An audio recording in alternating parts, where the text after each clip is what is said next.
Bom dia, boa tarde, boa noite, meus irmãos. Meu nome é Sidney Rodrigues. Estou falando aqui com vocês da Igreja Batista Vale do Pitimbu. E hoje nós vamos conversar um pouco sobre a genealogia de Jesus Cristo e do seu nascimento. Antes que nós continuemos nossa conversa, eu gostaria que você lesse, pausasse o vídeo e lesse o capítulo 1 e 2 do livro de Mateus. Que bom que você acabou de ler o capítulo 1 e 2 de Mateus. Nós agora vamos iniciar nossa conversa. Eu não vou ler todos os versículos com vocês, mas a gente vai ler alguns versículos e juntos vamos compreender um pouco do que Mateus quis passar com esse evangelho tão bonito que vocês já viram na introdução, que é uma maneira que o Espírito Santo usou Mateus para mostrar a todos, e principalmente aos judeus, que Jesus Cristo é o Salvador. Vamos ler agora o versículo 1 do capítulo 1. Diz assim: Livro da genealogia de Jesus Cristo, filho de Davi, filho de Abraão. Com esse único versículo, Mateus vem nos lembrar que Jesus Cristo é o cumprimento de tudo que vinha sendo indicado pelas escrituras no Antigo Testamento. Né? Só para exemplificar um desses textos, porque são muitos, eu trouxe para vocês o Isaías 11:1, que diz assim: Do tronco de Jessé sairá um rebento, e das suas raízes um renovo. A gente vê que nesse versículo, Mateus remete à raiz de Jesus Cristo, a Abraão, que é o pai da fé, e que nele há a promessa de prosperidade por todo aquele que acreditar na promessa de que seria enviado o Messias para salvar, né, todo aquele que crê. E também, no mesmo versículo, fala de Davi, né, que era um rei, foi um rei que era segundo o coração, né, que o coração dele era segundo a vontade do Senhor, não é? E também uma forma de demonstrar que Jesus Cristo, nessa linha da genealogia, vinha dessa origem, da origem de Davi, ou seja, tinha a origem real, tinha uma linhagem real. E isso para o judeu era importante demais. Por quê? Porque eles sabiam, através do Antigo Testamento, das Escrituras Antigas, que o Messias viria dessa linhagem, né? Uma outra coisa também, outro versículo que eu gostaria de conversar com vocês, são dois versículos, o 5 e o 6, do mesmo capítulo, do capítulo 1 de Mateus. Diz assim: Salmão gerou de Raabe a Boaz, este de Rute gerou a Obed, e Obed a Jessé. Jessé gerou ao rei Davi, e o rei Davi a Salomão, do que fora mulher de Urias. Veja bem, nesses versículos aqui, ele fala de 4 mulheres. 4 mulheres, dentre elas estrangeiras, e 3 envolvidas com pecados. 3 delas envolvidas com pecados. E aí, nesses versículos, Mateus demonstra que a salvação é para todos, estrangeiros, pecadores, não importa a sua origem. O que importa é crer que o Senhor Jesus Cristo é o Salvador, né? A salvação está aberta para todos. Nesses versículos ele quis indicar isso, né? É muito importante para você, meu irmão, que está iniciando o estudo de Mateus, que você faça essa reflexão se você ainda não é cristão, se você ainda não tem a ideia de que realmente Jesus Cristo é o Salvador, e comece a internalizar, a orar, a pedir a Deus que te dê esse entendimento, ok? Vamos ler agora o finalzinho do capítulo, os versículos finais do capítulo 1, certo? Vou ler aqui com vocês do 18 ao 23. Diz assim: Ora, o nascimento de Jesus Cristo foi assim: estando Maria, sua mãe, desposada com José, sem que tivesse antes coabitado, achou-se grávida pelo Espírito Santo. Mas José, seu esposo, sendo justo e não a querendo infamar, resolveu deixá-la secretamente. Enquanto ponderava nessas coisas, eis que lhe apareceu em sonho um anjo do Senhor, dizendo: José, filho de Davi, não temas receber Maria, tua mulher, porque o que nela foi gerado é do Espírito Santo. Ela dará à luz um filho, e lhe porás o nome de Jesus, porque ele salvará o seu povo dos pecados deles. Ora, tudo isto aconteceu para que se cumprisse o que fora dito pelo Senhor por intermédio do profeta. Eis que a Virgem conceberá e dará à luz a um filho, e ele será chamado pelo nome de Emanuel. Despertado José do sono, fez como lhe ordenara o anjo do Senhor e recebeu sua mulher. Contudo, não a conheceu, enquanto ela não deu à luz um filho, a quem pôs o nome de Jesus. Vamos agora por partes, certo? Primeiro, nós vimos que Maria já tinha um compromisso com José. O noivado naquela época era um período aproximado de 1 ano. Nesse 1 ano, tinham várias festividades, mas só no final desse 1 ano que era consumado o casamento. Nesse intervalo de 1 ano, Maria engravidou do Espírito Santo e contou a José. José,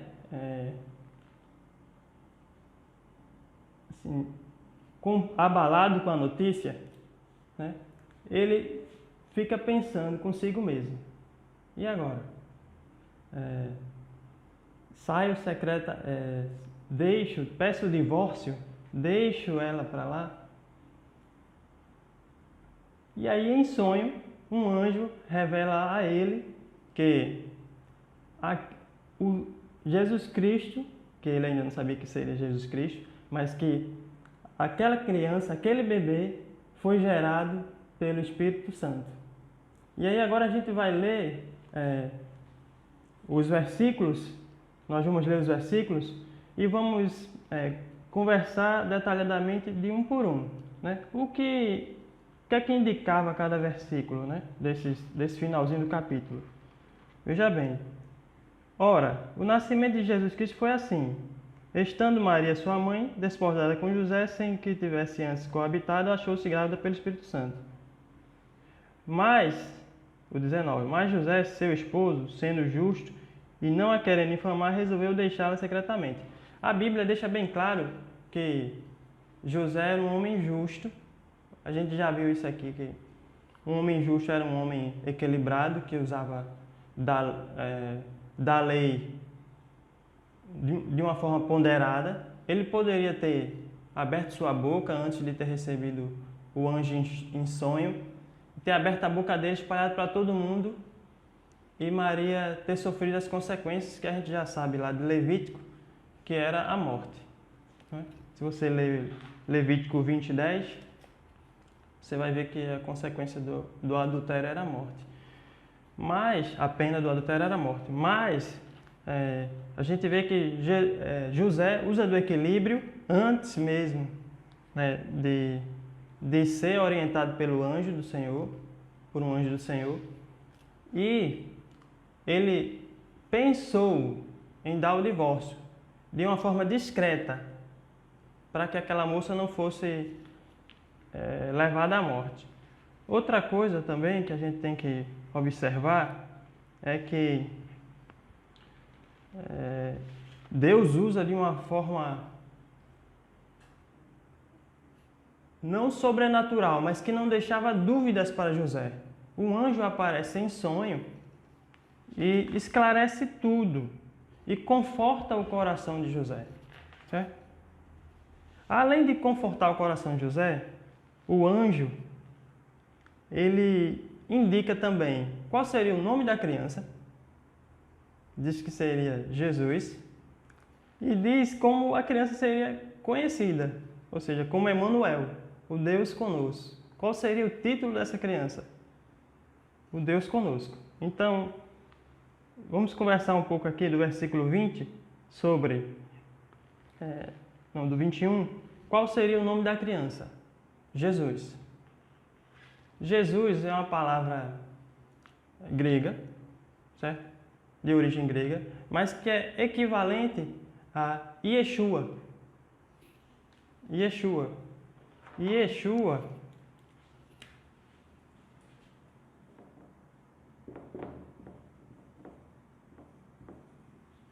Yeshua é o Deus salva. É o Deus salva ou o Senhor salva.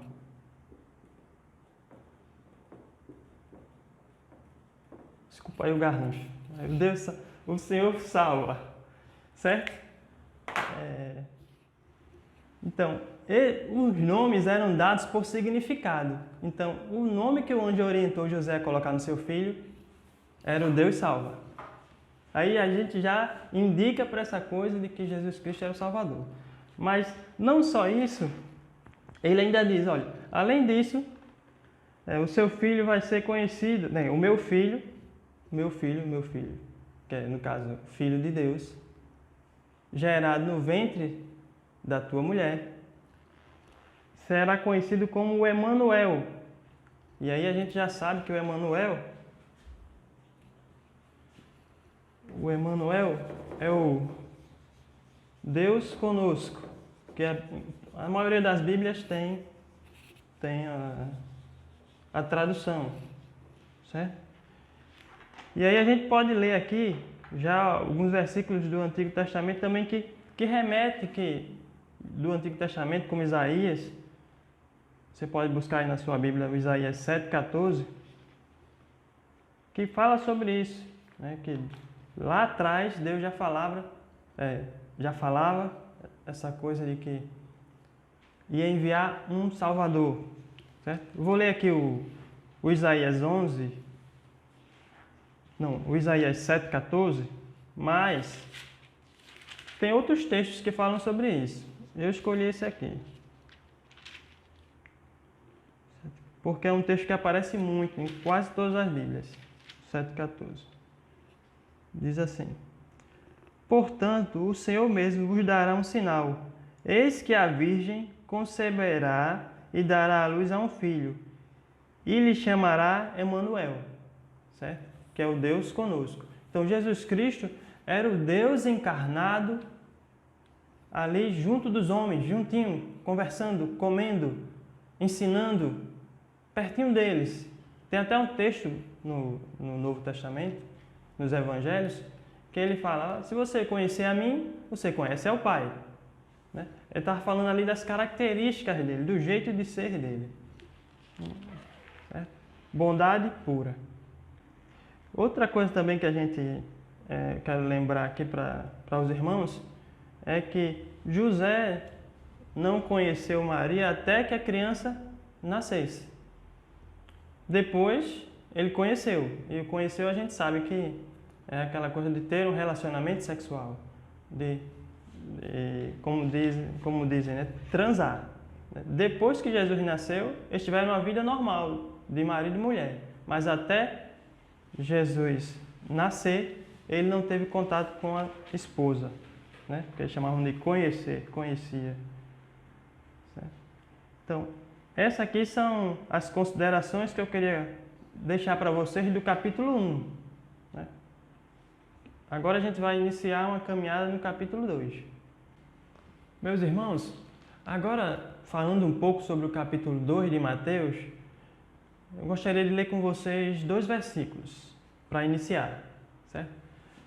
É o 1 e o 2. Diz assim: Tendo Jesus nascido em Belém da Judéia, em dias do rei Herodes, eis que vieram os magos do Oriente a Jerusalém e perguntavam: Onde está o recém-nascido, rei dos judeus?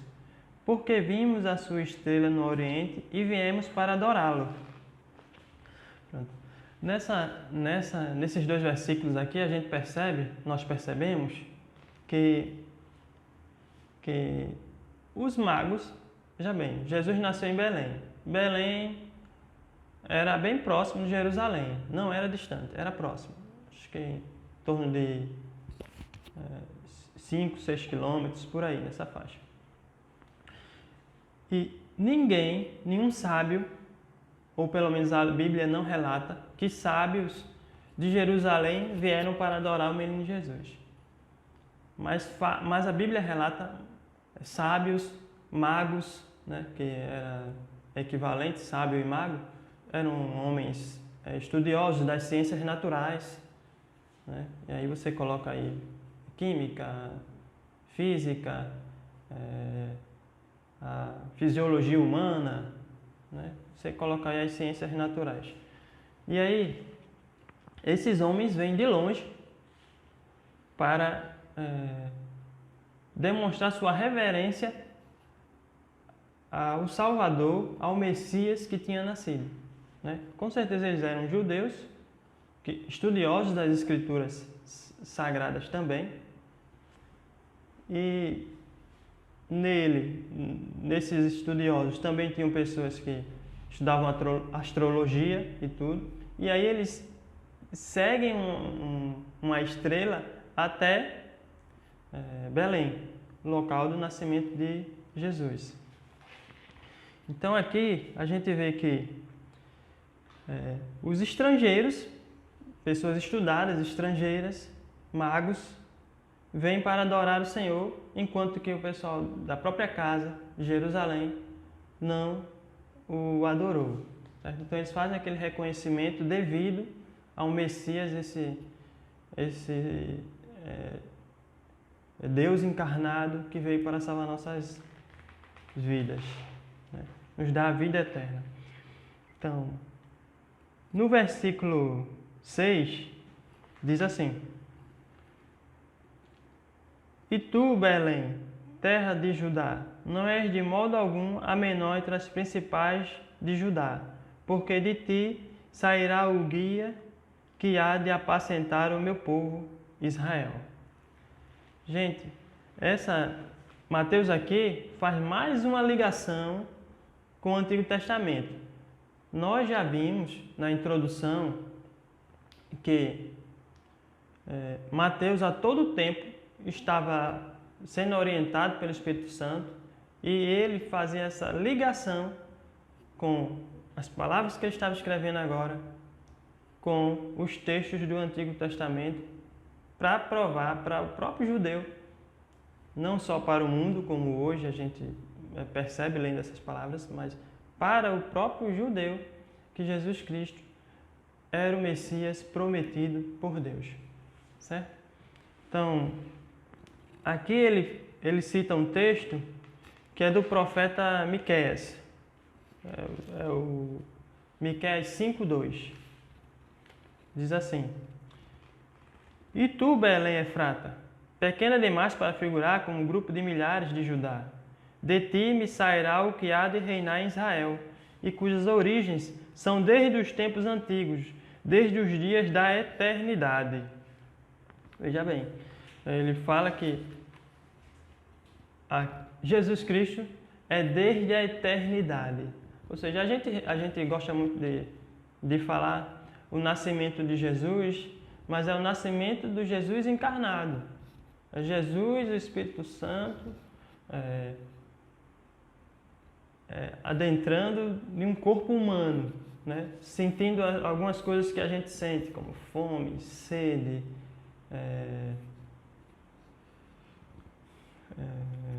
dor principalmente, né? A gente sabe que o final do corpo físico de Jesus é com muita dor, né?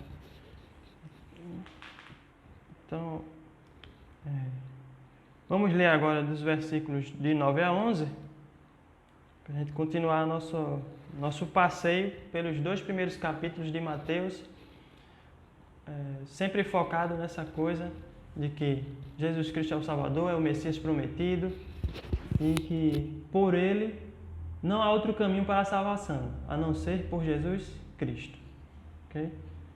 De 9 a 11, do capítulo 2 de Mateus, diz assim: Depois de ouvirem o rei, partiram, e eis que a estrela que viram no oriente os precedia, até que chegando, parou sobre onde estava o menino.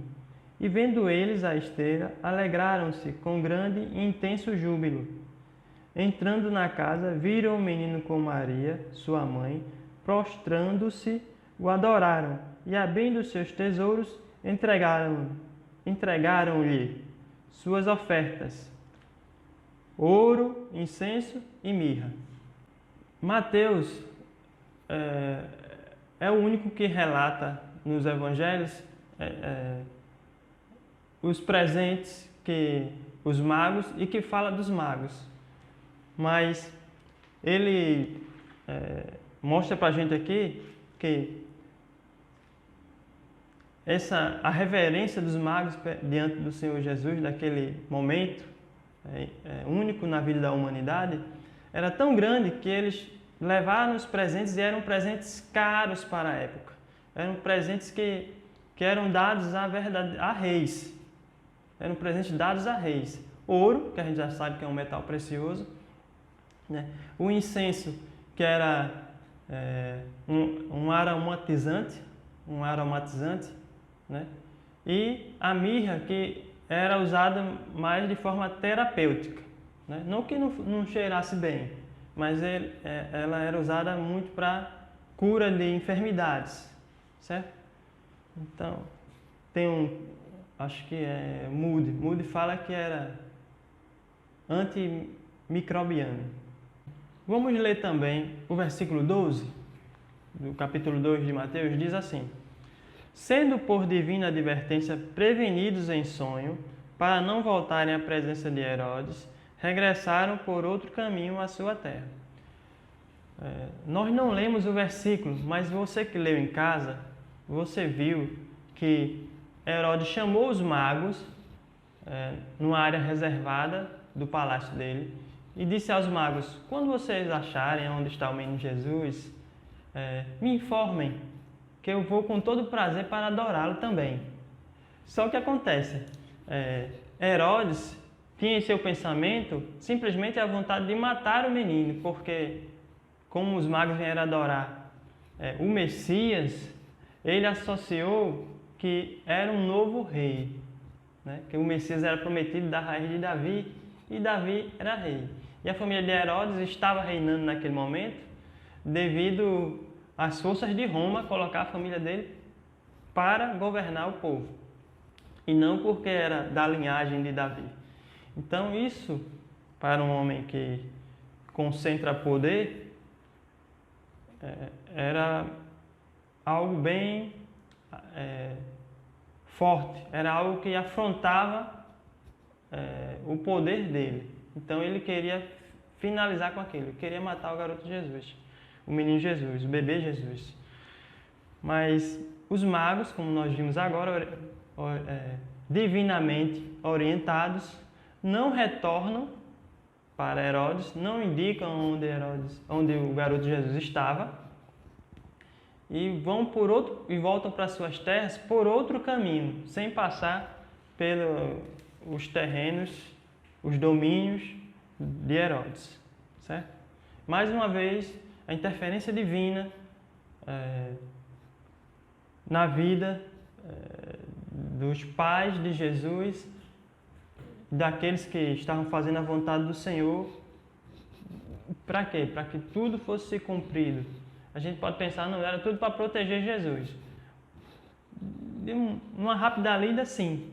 Mas se a gente ver o contexto geral, a gente vai ver que era tudo para que as Escrituras se cumprissem e que nossa vida fosse salva, certo? Então, agora nós podemos ver também os versículos 13 a 15. Os versículos de 13 a 15. Diz assim: